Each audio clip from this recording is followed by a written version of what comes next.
All right. So today's topic, it's going to be a little different than the past than usual. We're going to be speaking more on something that's related to the current time. We have a little more history involved in today's discussion.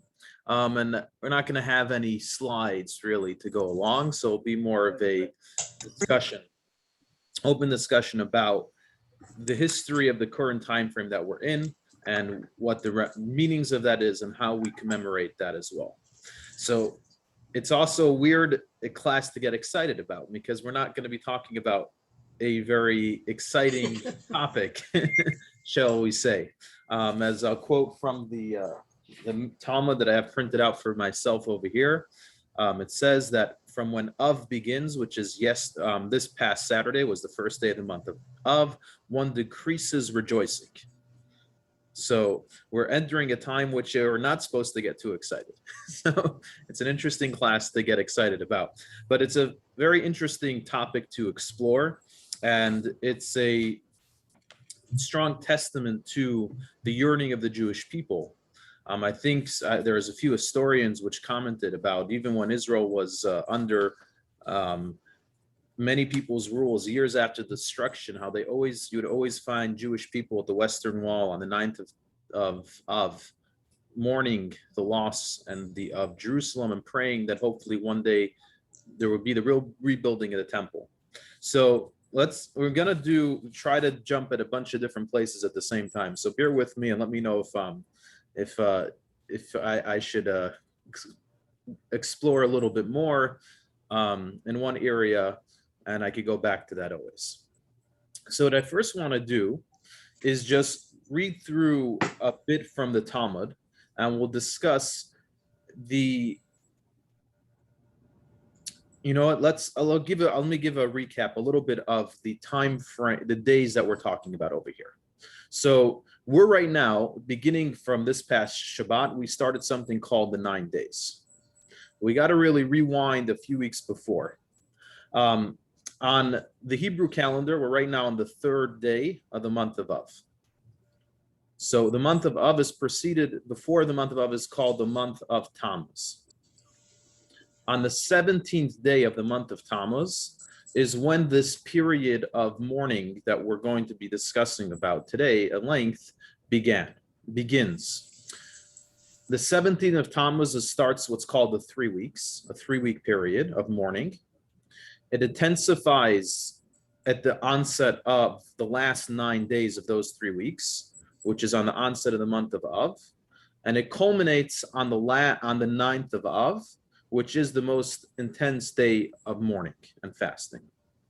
Now, what happened at each of these events, and why are they why is this period a moment of mourning? So generally, and the way we usually hear about it's because this is a time that the temple, both the first and second temple, were destroyed in Jerusalem.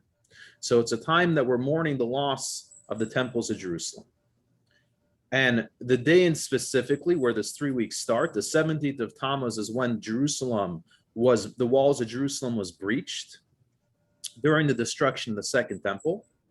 And the breaching of the walls of Jerusalem culminated with the destruction when the temple of Jerusalem was put on fire on the 9th day of the month of Av. So that's what happened over the span of those 3 weeks and why these 3 weeks are chosen as weeks of mourning. However, interestingly, we find a Talmud, and it's also in the Mishnah, that stresses that the days of the 17th day of Tammuz and the 9th day of Av are not just commemorated as days of mourning because they are days that this temple was destroyed, but also in general, these 2 days are sort of days of devastation for the Jewish people throughout history. And I'm going to I'll read in the Talmud itself. It's a small bit where the Mishnah discusses 5 major communal fast days. And he chooses out 2 of them and says 5 calamitous matters occurred to our forefathers on the 17th of Tammuz, and 5 other disasters happened on the 9th of Av. what were the 5 disasters that happened on the 17th of Tammuz? So I'll elaborate each one. The first one, the Talmud says, is the day that Moses came down from the mountain after being 40 days after the receiving of the Torah at Mount Sinai. And if anyone remembers, he came back down after being on the mountain, and what did he discover? He discovered the Jewish people sinning and worshiping the golden calf. And on the 7th day of Tammuz, the way the Talmud says it, it's the day that the tablets were broken. It's the day that Moses took the tablets he was bringing down the mountain with him, and he saw the golden calf. Before he even had a chance, the first thing he did is he broke the tablets that he had just received from God. So on the 17th of Tammuz, the first thing is that the first tablets were broken. The second thing was that the daily offering that the Jewish people would bring was nullified by the Roman authorities. And this is in the years leading up to the destruction of the temple. The Romans were slowly imposing more and more themselves over Jewish lifestyle. And one of the things they did, they kind of had control over the sacrifices. And I believe the story goes is that instead of sending over the typical kosher animal, they sent the pig over the wall to be sacrificed. And that was basically when they stopped bringing sacrifices in the temple during Roman rule. The third thing, which is the more famous, is the city walls of Jerusalem were breached. The next two, the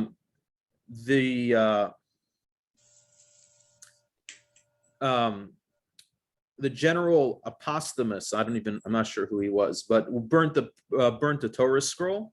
And the last one was during, I believe, the first temple, the King Manasseh, which was known to be one of the more corrupt kings within Jewish history, placed an idol in the sanctuary.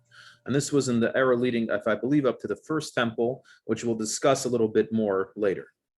So these were 5 big calamities that happened on the 17th day of Tammuz, right? Now, the 9th of Av, Tisha B'av, it was decreed upon our ancestors that they would die in the wilderness and not enter the land of Israel. What is this referring to? If one's familiar in the story of when Moses was in the desert, they sent spies to enter the land of Israel. The spies came back and they gave a negative report and convinced the Jewish people that they're not able to enter the land of Israel. And then the Jews complained that why did God take us out of Egypt to let us die in the desert? We're not going to be able to enter the land of Israel. And then God decreed that whole generation that was over the age of 20 would not merit to enter the land of Israel. Besides for Kalev and Yeshua, the 2 spies that actually brought back a positive report. So that day already, one of the commentaries mentioned is that you caused yourself to mourn today for no reason, and God say, I will in history make this day be a day that you will mourn for real reasons. So again, it's expressive of how this day was already a day which was a day of misfortune. The second thing that happened was that the first temple was destroyed. The third thing that happened was that the second temple was destroyed on this day. And then the next two, the city of Jerusalem was plowed and Beitar was captured. So Beitar was captured, which is a huge calamity that happened later after the destruction of the second temple. If anyone is familiar with the Bar Kokhba revolt, which happened, it's a very, I mentioned this before when people asked me about, I said, I was at, I think I mentioned this, when people asked me about what I think of Jesus. So I told them there are more famous people that claim to be Mashiach that failed. One of those people was Bar Kokhba, which after the fall of the Roman Empire, he actually led a rebellion. I think in history, it's considered one of the most successful rebellions against the Roman Empire. And he actually solidified a little bit of independence somewhat within Israel. But after his success, the Roman Empire came with its full force and they totally demolished his rebellion. And Beitar was one of the biggest cities that had which was a huge center of Judaism at the time. And the Romans literally plowed the city and just was a mass slaughter over there. So it's another big devastating day in Jewish history. And I believe then is also the city of Jerusalem was plowed, was in continuation to the rebellion. The Romans then destroyed anything that was left of Jerusalem at that time. So I've heard throughout history other things that happened, ironically, on the 9th of Av. I can't vouch. Some of these things that I listed with some Wikipedia, but it's interesting to hear this regardless. These are things which happened later in history. In 1096, the first crusade embarked in Europe. And if anyone's familiar with the history of the Crusades, they left countless communities of Jewish communities throughout Europe. They laid to waste during their travel to Israel. The expulsion from England in 1290, the expulsion from France in 1306, and this one is more famous. The date of the expulsion from Spain in 1492 was around Tisha B'av as well. Germany entered World War I in 1914. The SS commander Heinrich Himmler received his approval for the final solution in 1941 on Tisha B'av. The Warsaw Ghetto's mass deportations began on Tisha B'av in 1942. The AMIA bombing of the Jewish Community Center in Buenos Aires in 1994 happened on Tisha B'av. And this one is more recently, but it happens to be very ironic, but the disengagement of the removal of Gush Katif of the Jewish communities from Gaza also began on Tisha B'av, on the 9th of Av. So throughout history, many different things happened on Tisha B'av that were calamities for the Jewish people. In many religious communities, the day that we choose to mourn also, being that there is no real time to mourn those which perished in the Holocaust, the day that many Jews find most befitting to mourn them is on Tisha B'av. So many communities, they do not necessarily commemorate on Yom HaAtzmaut, on Yom HaShoah, and Tisha B'av is the chosen date for many communities to remember the loss of those that perished in the Holocaust. So to sum it up, the Tisha B'av and the 17th of Tammuz mark a very hard time in Jewish history.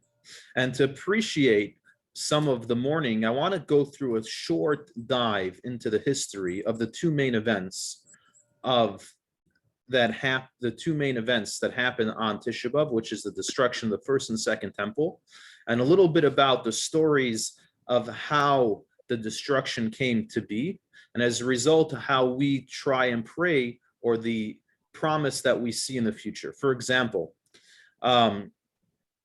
it says that there's a folk tale, and that the Talmud brings, that there was an individual walking with his friend or with a sage in one of the roads in Israel, and they were passing. They heard a cow moo in an awkward way, and the person turns to the other and says, "What does it mean?" And he says that he said the temple in Jerusalem was just born.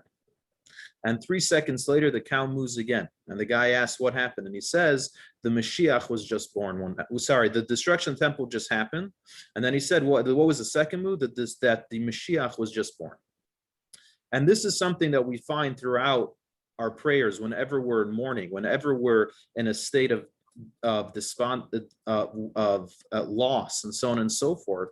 As Jews, we always connect it with a sense of hope for a positive tomorrow. And we'll see it as well as we go through a little bit the story of the first and second temple. We see that we've always, while every blow we've taken, we've right away clinged on to something about the future.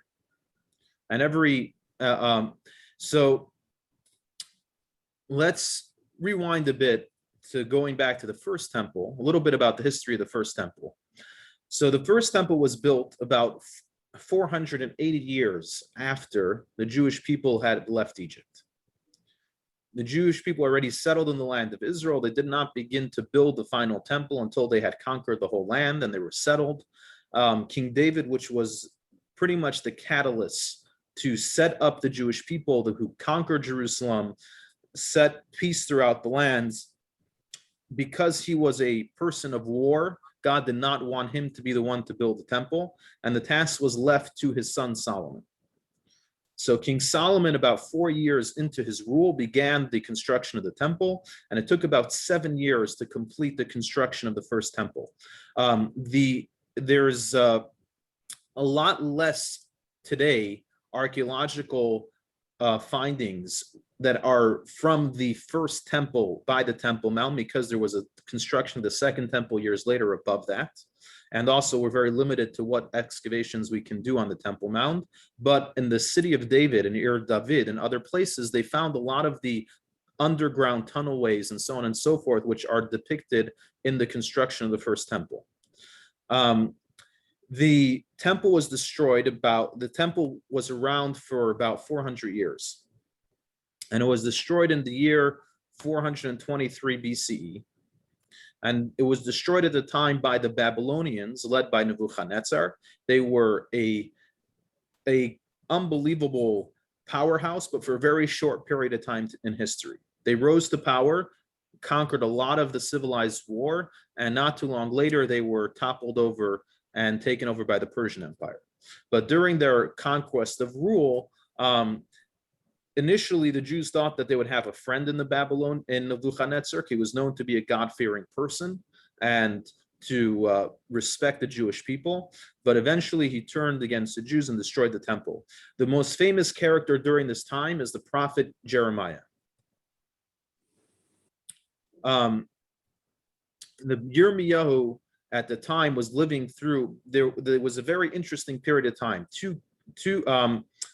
I'm not blanking on the years right now, but King Menashe was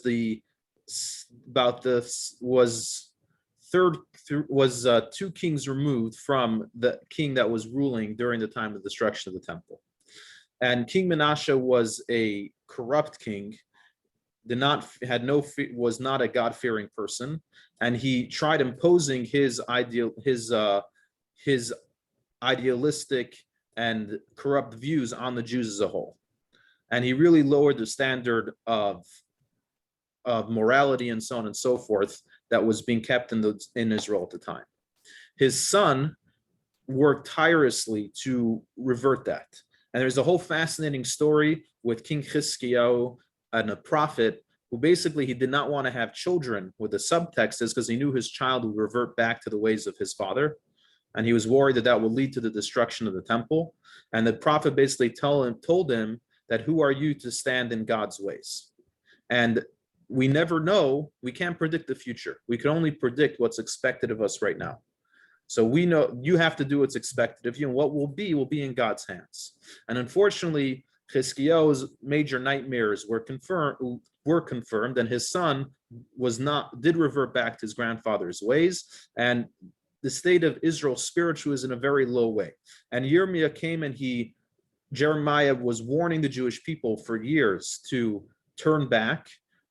There's a lot of interesting history inside about how some of the about the corruption in the palace, that people were misinforming the king about what Jeremiah was saying, and making as if he was attacking the king himself. He wasn't attacking the spiritual issues that were going on. It's a very interesting time period. But we see from some of the prophecies that Yirmiyahu himself said, and also from his predecessor, that Hashem took his wrath out on the bricks and mortar of the temple rather than on the Jewish people.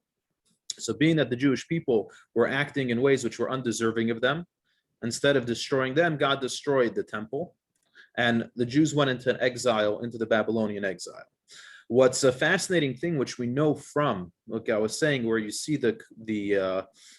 these interesting elements of the destruction, it's told that when the Babylonians entered the temple, they saw that the cherubs that were in the Holy of Holies were facing one another. What's the significance of this? So we're told that the cherubs, which we usually think about, if one's familiar, is the ark had two cherubs on the top of it.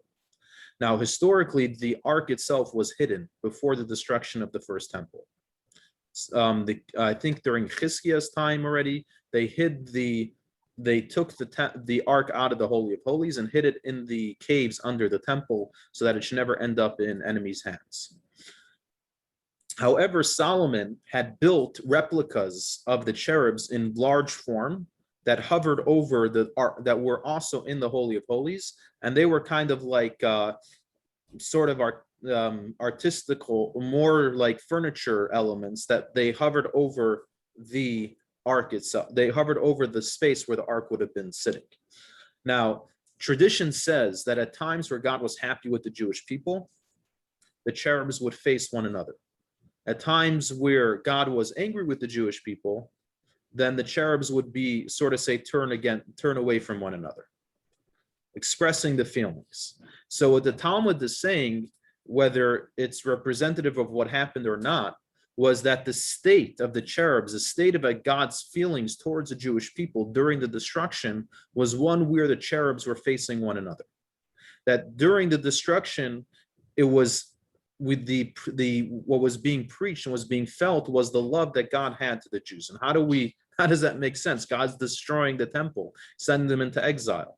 But the idea over here is, and this is the message, especially to the Babylonians, that it wasn't an act of forsaking the Jewish people. It was a difficult step which God felt was necessary in the growth of the Jewish people. So while he was doing this, he wasn't doing it out of anger, and he wasn't doing it out of hatred, but as many times as a parent, when we have to discipline or do something which may not seem as an act of love, but if we do it out of love, then it actually is a meaningful act and a purposeful act. And that's something which was felt then. And to make a long story short, the Jewish people eventually come back and build the second temple. The second temple goes through 4 different phases.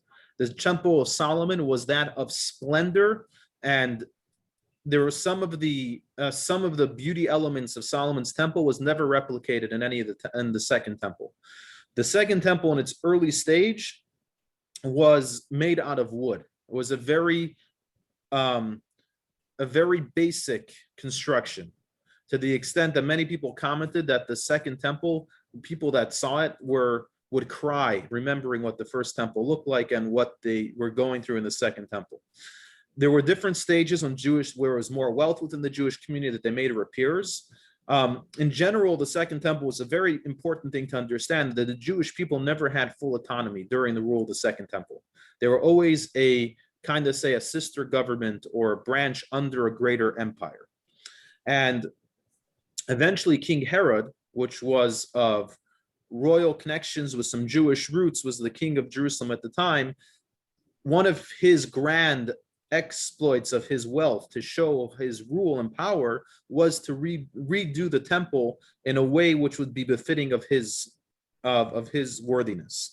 And there's that image of King Herod's temple is usually the images that you'll see of the replicas and so on and so forth of the temple are usually replicas of King Herod's temple, where he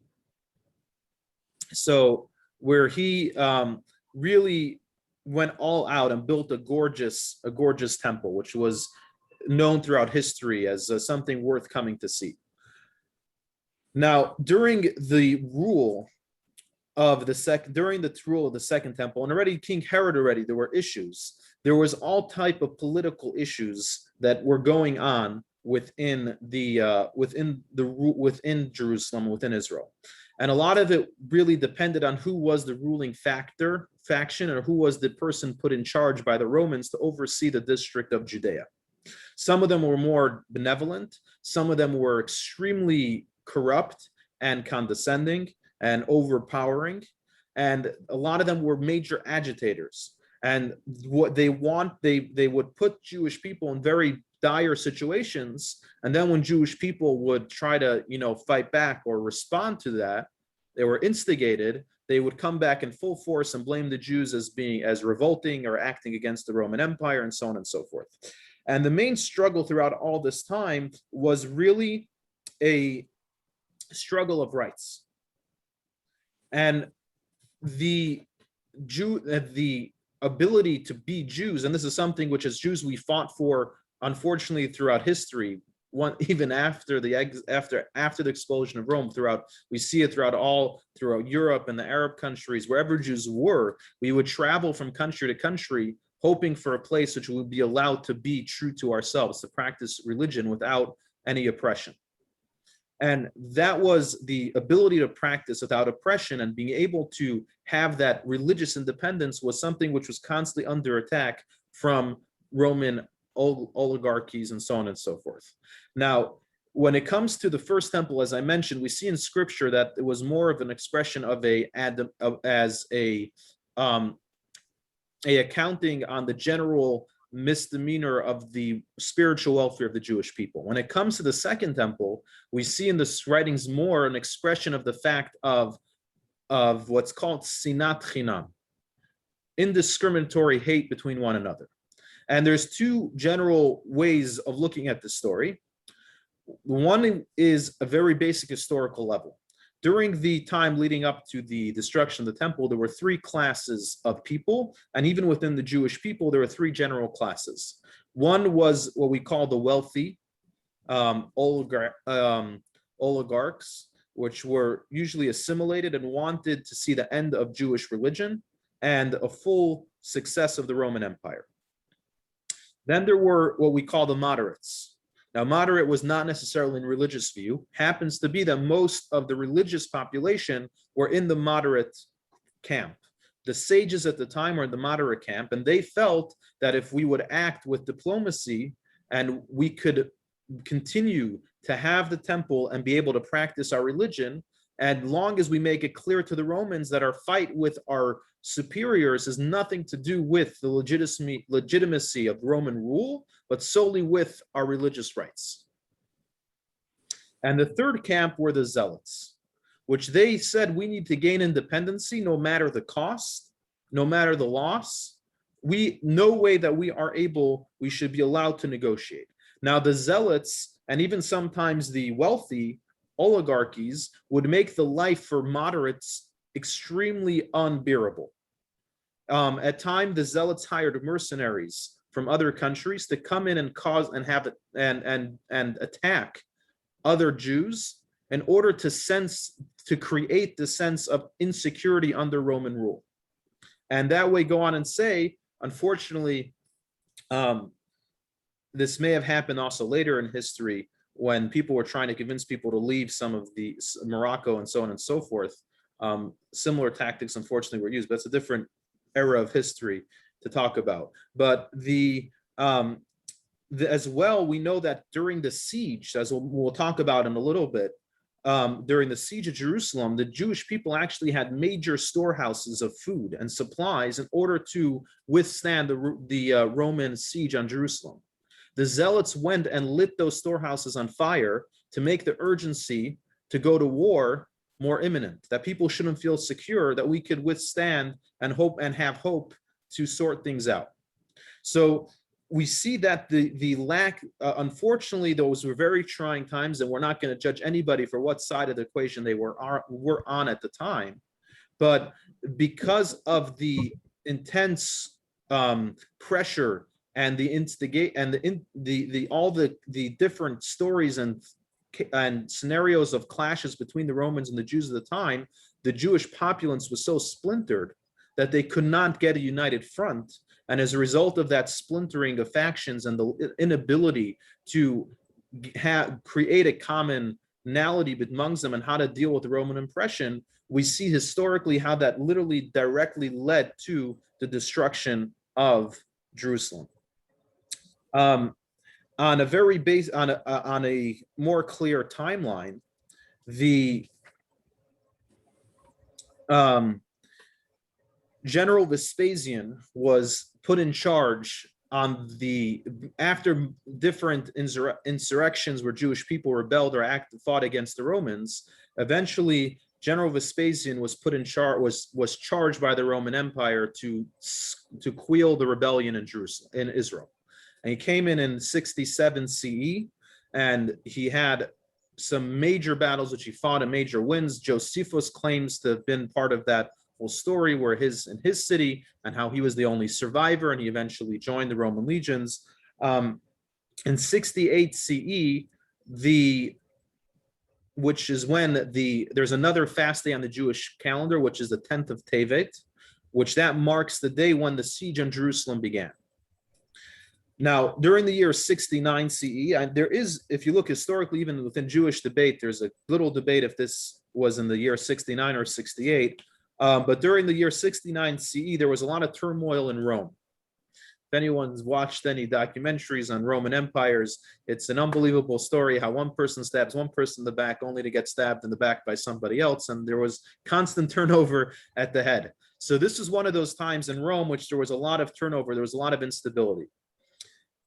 During this time, Rabbi Yochanan ben Zakkai, which is one of the leading sages at the time, wanted to meet Vespasian to hopefully negotiate some sort of terms for the Jewish people in the destruction of the temple. Now, the issue is that the zealots were controlling the city, and anyone that was thinking of leaving, they would kill in order to quell any sense of secession from their notion of rebellion. So Rabbi Yochanan ben Zakkai was trying to think of a way that he could sneak out. So he had a nephew, which was actually considered part of the zealots, and he courted him to assist him. And the only way they figured they could get him to get out is he told his uncle to feign that he was sick and that he eventually died. They put him in a coffin, and they put the carcasses of dead animals inside, so it actually smelled like a dead body. And they were able to sneak Rabbi Yochanan ben Zakkai out because you can't bury the dead inside the city of Jerusalem. So the only way you could leave is that literally Jerusalem in those days wasn't a coffin. So Rabbi Yochanan ben Zakkai did just that. And finally, out of the view of the zealots, he popped out of the coffin and he made his way to the camp of Vespasian. When he came to the camp of Vespasian, it says that he greeted Vespasian as if he was the Caesar.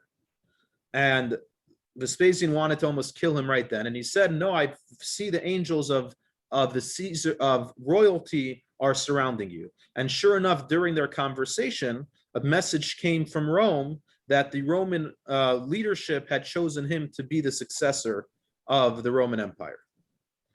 And that made a huge impression on Caesar, and he was a lot more willing to hear what Rabbi Yochanan ben Zakkai on Vespasian, and he was a lot more interested in hearing what Rabbi Yochanan ben Zakkai had to say. And Rabbi Yochanan ben Zakkai said, ask for 3 wishes. His first thing was to save what became a very famous statement in Judaism, to save Yavna v'chachameha, to save the city of Yavna and its scholars. And there's a debate in the Talmud if it would have been that it had Rabbi Yochanan ben Zakkai had the influence then to ask for the saving of Jerusalem and the temple.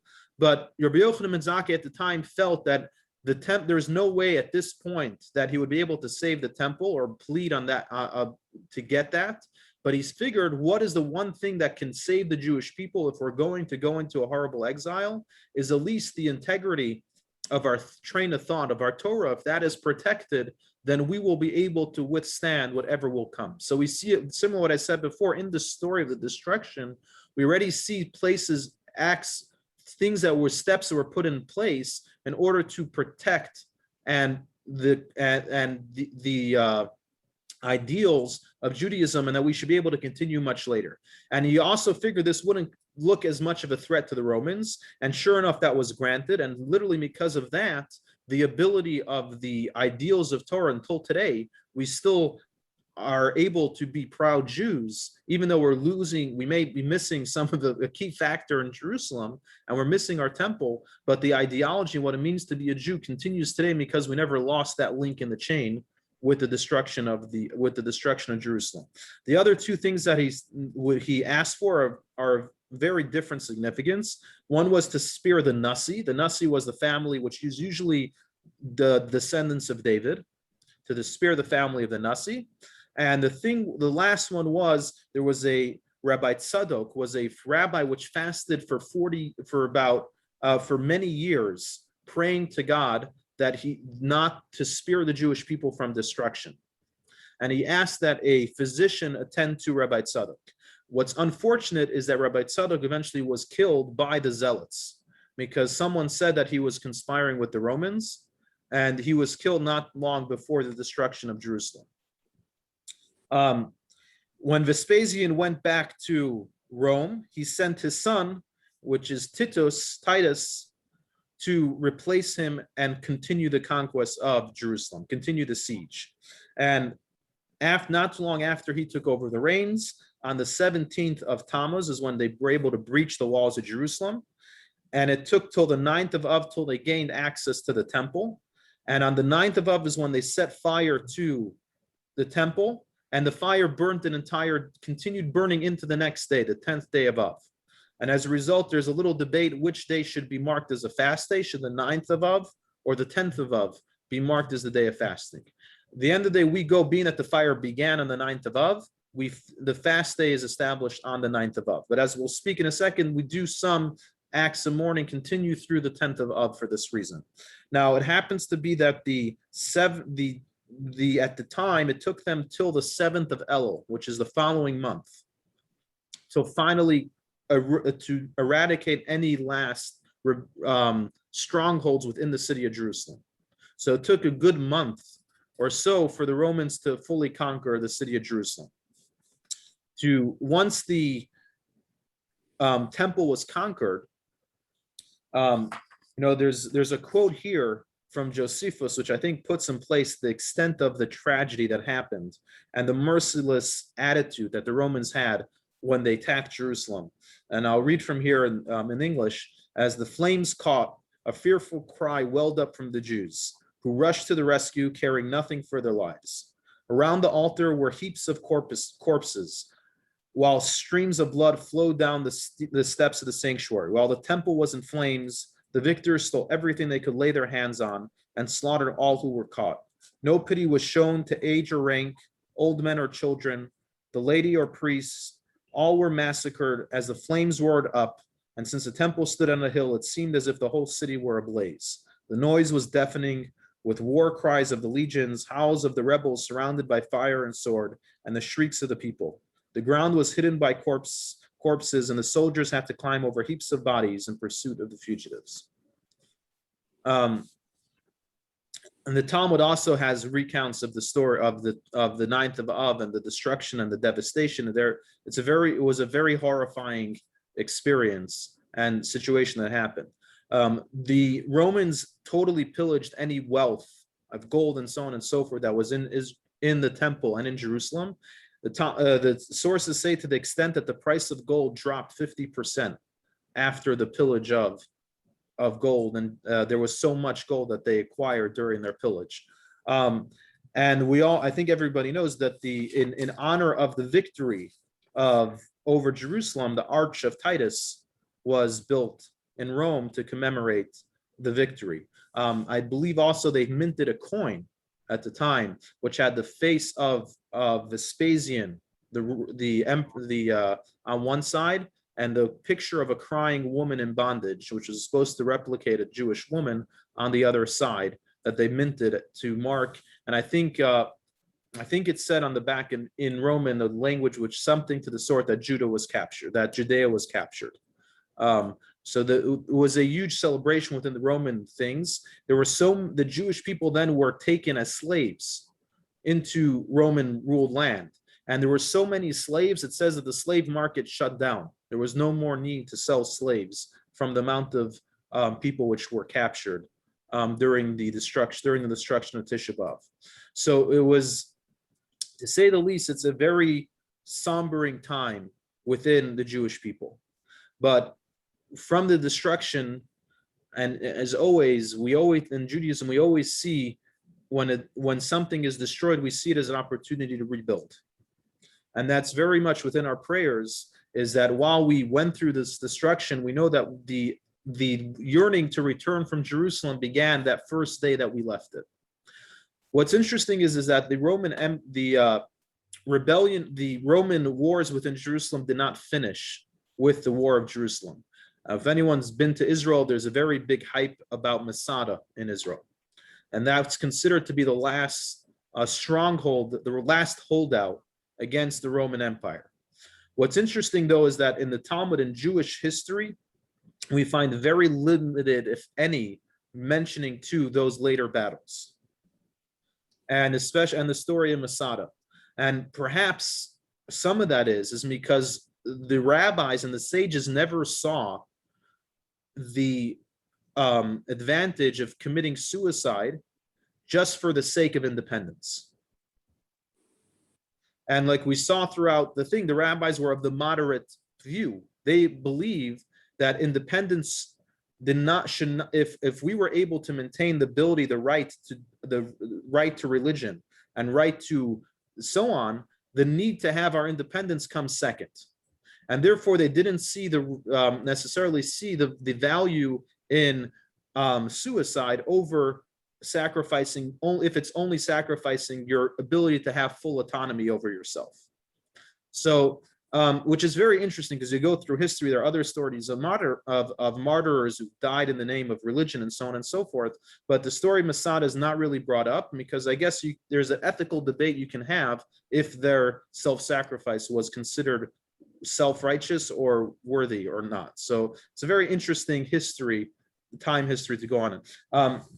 I forgot to mention there's another famous story of that says led to the destruction of the temple, which also came from again, people not treating each other properly.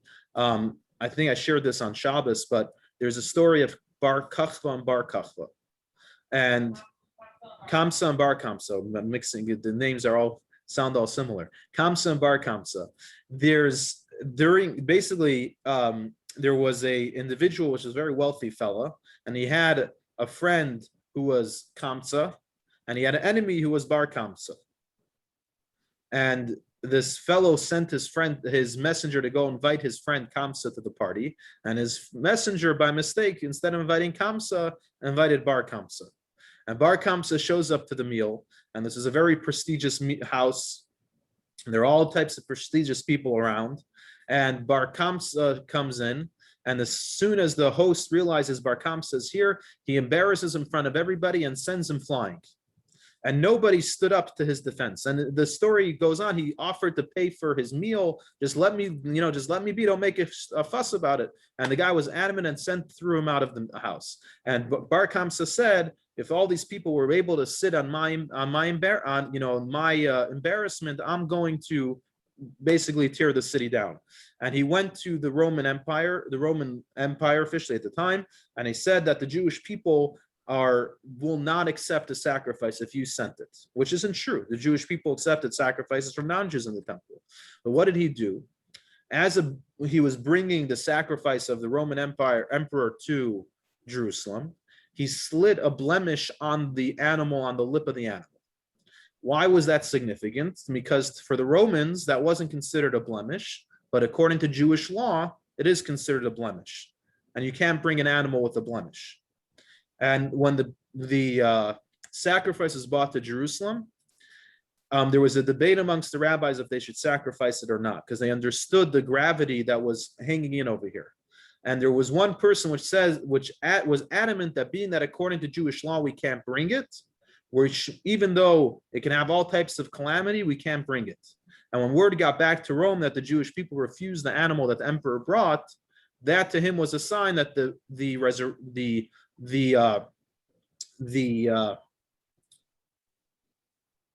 the uprising in Israel was not solely on religious means, but it was also personal against the Roman Empire. What's interesting is the Talmud says there is that the piety of this individual which caused the destruction of the temple. And there's a lot of debate if that was, a lot of people hold that it was the wrong decision to be made under those circumstances, but it's a discussion of its own.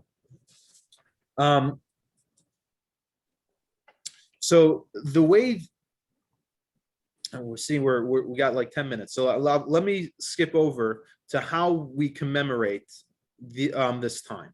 So as I mentioned, the 3 weeks begin on the 17th of Tammuz, is when the siege of Jerusalem, which is when the walls of Jerusalem were breached, and it concludes on the 9th of Av. So the 17th of Tammuz, the day that the city of Jerusalem was breached, is considered a fast day on the Jewish calendar. It's a fast day that begins at begins from during the day hours. It doesn't from dawn, as if from dawn to dusk, from dawn to sunset. It's not a full 24-hour, it's not a full day fast. And on that day also begins what we call the 3 weeks.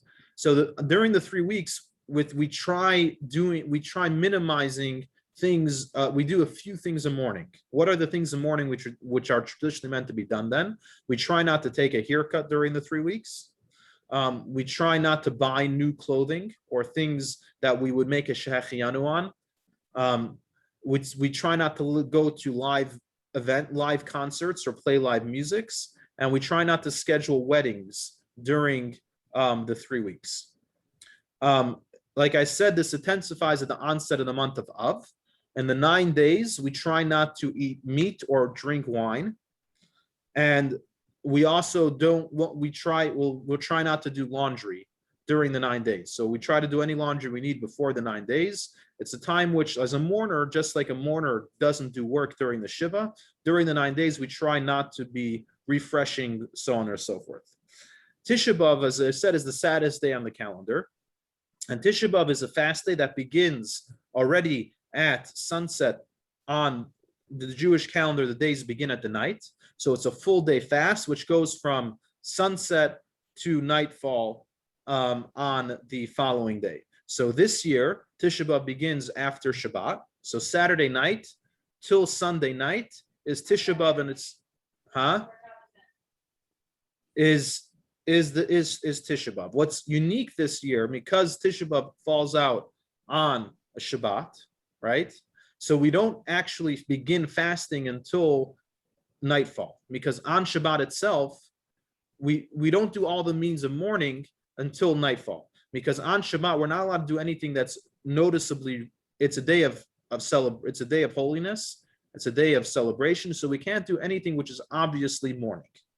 So, for example, a mourner in Judaism during the 7th day of mourning doesn't sit on a high chair. We only sit on low chairs or on the floor. So on Tisha B'av, beginning on the night, it's usually from sunset till midday. On Tisha B'av, we customarily try to sit on only low chairs or on the floor. We don't sit on regular chairs. On this year, because it's on after Shabbat, we don't start doing that until after we take out the Shabbat, at the Shabbat end. We'll try not to eat already maybe from sunset, but things we won't. We'll also, one of the things, as a mourner doesn't wear leather shoes. We'll usually wear non-leather shoes or slippers. We won't, on a normal year, we'll start that at sunset. This year, we only do that after Shabbat ends. Where am I here with my notes? Once Shabbat is over this year, once Tisha B'av starts, other things that we don't do on Tisha B'av is we're trying not to. For the day of Tisha B'av, we don't shower, we don't put on any lotions or creams or makeups on that day. We'll refrain from any marital relations, and the study of Torah, which is the study of Torah brings joy. We don't study Torah from midday this year on Shabbat, already from half day before till midday of Tisha B'av. We don't study Torah, only things which are related to Tisha B'av, or we'll learn things that are things which are more of it's similar. A mourner also is not meant to spend a lot of time studying Torah during the days of mourning. We are allowed to, you learn only things which it's a time where probably people learn a lot about history or the sad times of that happened throughout history of the Jewish people. It's a day to give extra charity, and on the night of Tisha B'av, when the fast begins, the first night of Tisha B'av, it's customary after the evening prayers to read the book of Lamentations, the book of Eicha, which very much describes the situation of Jerusalem. It's a book of mourning the loss of Jerusalem. And similar to many of the prayers that we say throughout Tisha B'av, it concludes with a yearnful hope that's very soon God will restore the light in Israel, and Jerusalem will return to Jerusalem as well. So that's done on the night of Tisha B'av. In the morning of Tisha B'av, if anyone goes to synagogue, it's a very long service because there's the morning service. Then there's an entire book called the Kinnos, which is compilations of poetry which was written throughout history that bemoans the loss of Jerusalem, and as well very much includes in it the hope of the return to Jerusalem. What's interesting is that the custom is not to use a Kinnos, this book that's in a hard binding. We always try to print it in a soft binding. Why is that? Because we're hoping that it's only a temporary book. It's not a book that we'll have to use throughout forever. So we symbolically try to use it with a soft binding to show that it's not a hardbound book. This is not going to be something that we're going to have to read and endure with us forever. One day we'll be able to put this book down and be able to celebrate the rebuilding of the temple.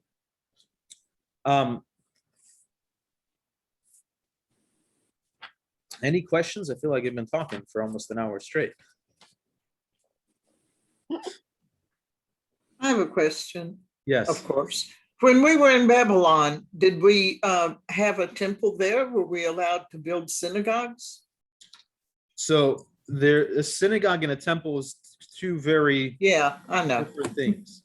The Jewish people were able to retain some sort of religion within Babylon. I mean, we have the story of Purim happened then. There was a strong Jewish community, and they were allowed to have some sort of frame and network.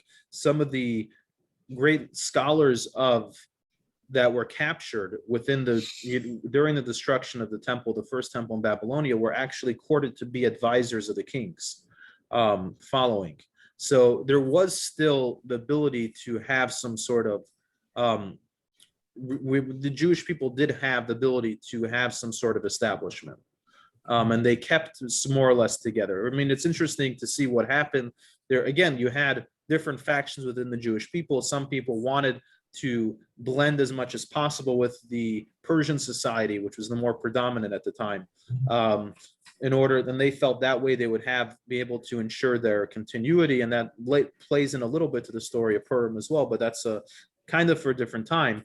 But even during Nebuchadnezzar himself, it's very interesting. Nebuchadnezzar very much felt that he was carrying out the prophecy of God when he came upon Jerusalem and destroyed the first temple.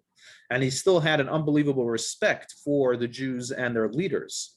Where you have, as a result, he retained a lot of the Jewish prophets and things. He held them in high esteem within his own court after he destroyed Jerusalem. What you don't see the same vindictiveness that the Romans had when they came into Jerusalem, and you don't see either the same type of mockery you do a little bit, that the Persians had when the Jews were under their control, where they would disrespect some of the spoils and the holy objects which they conquered, that were conquered from Jerusalem. So it's a very interesting time period. I didn't look too much into it right before this class. I don't want to say too much without knowing what I'm talking about, but it's a very interesting, it definitely was an interesting, but it was a very interesting era. I mean, I believe there's discussion of some of the Jewish communities in Babylonia, which eventually some Jews became epicenters of Jewish study after the destruction of the second temple. Some people say that those communities were rooted already from the first temple, because not everybody returned back to Jerusalem when the second temple was constructed. So there definitely was a sense of Jewish communities. I don't know if they were building synagogues at the time or not, but there definitely was that structure. Mordechai in the Purim story was the leader of the Jewish community in the Persian capital, in Shushan. So there was definitely. I have relatives who are Persian, right? And so apparently they never went back, Right. So it's in all these places. I know even, let's say, in Greece and so on and so forth, there were communities that were there possibly from the first temple era. And then there were communities that came later and that changed a lot of time the landscape. So some of the traditions of their early communities got lost because of major influx of people from after the destruction of the second temple, or when they were running, or from the expulsion of some of from Spain and other places. There was turnover, and sometimes in some of these communities. So, or there was a blend where they adopted some of the new custom from the people that came in, and so on and so forth. Or you had different synagogues that had different traditions. It's very interesting. So when someone comes from a community, it depends historically when that family came also. So it's very interesting when you study the history of all these communities in these places, how they grew and so on and so forth.